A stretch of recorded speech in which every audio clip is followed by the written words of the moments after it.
सिर्फ 75% एक क्राइटेरिया नहीं है, इसके अलावा दो क्राइटेरिया और हैं जिसका नाम है 65% और एक का नाम है टॉप 20%।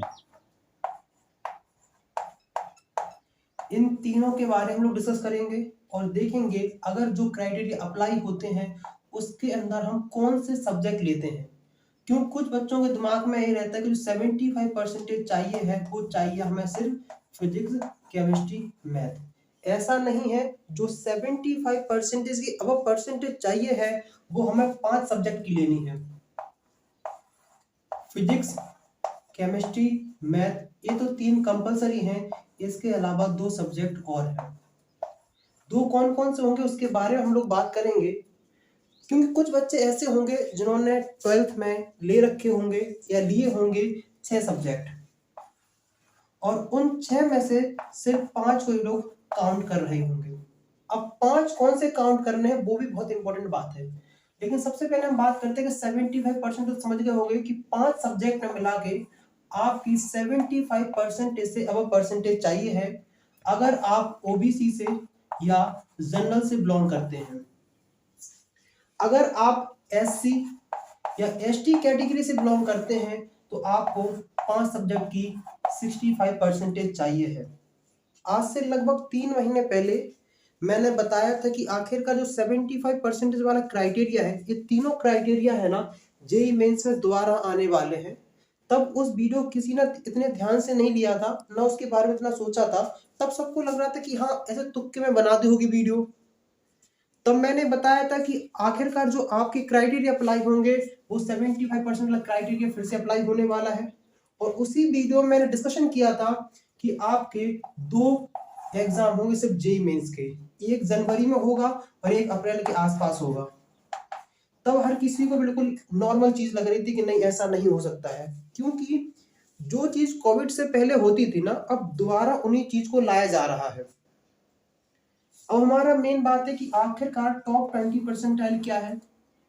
देखो टॉप 20% ऐसा होता है कि जैसे मान लो कोई बोर्ड है यूपी बोर्ड, और उसमें जो हाईएस्ट नंबर बने हैं वो बने हैं, मान के चलते हैं 95%।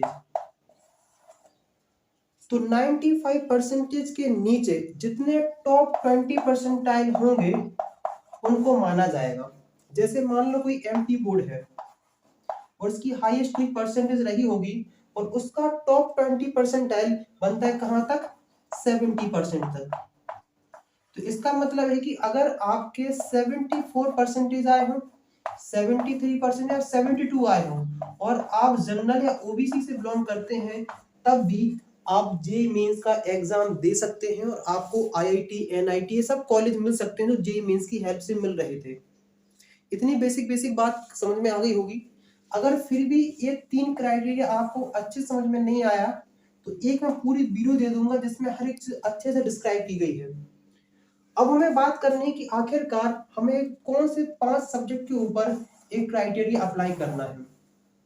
तो मैं पहले बता चुका हूं फिजिक्स, केमिस्ट्री, मैथ तो कंपलसरी है। ये 3 सब्जेक्ट तो कंपलसरी हैं। इसके अलावा एक होता है लैंग्वेज का, जनरली वो इंग्लिश होता है।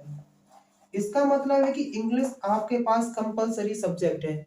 फिजिक्स, केमिस्ट्री, मैथ और इंग्लिश, ये 4 सब्जेक्ट कंपलसरी हो गए हैं। फिर जब आप 11th में एडमिशन लिए होंगे तो आपसे पूछा गया होगा कि आप इसके अलावा एक्स्ट्रा सब्जेक्ट कौन लेना चाहते हैं।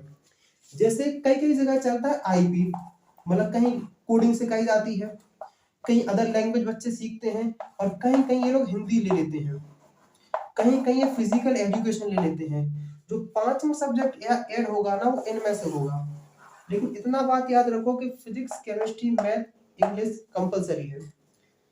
अगर किसी के दिमाग में कोई भी डाउट्स रहे, जो तुम्हारी कोई भी हेल्प नहीं कर रहा हो, चाहे किसी भी चीज से रिलेटेड हो, आपका डिस्ट्रैक्शन हो, टाइम मैनेजमेंट हो, टाइम टेबल हो, कोई भी टॉपिक हो जो आपको कहीं भी समझ में नहीं आ रहा हो, कहीं भी से भी हेल्प नहीं मिल रही हो, आपको कहीं से भी हेल्प नहीं मिल रही हो, आप सिंपल कुछ नहीं कमेंट से अपनी प्रॉब्लम लिखें।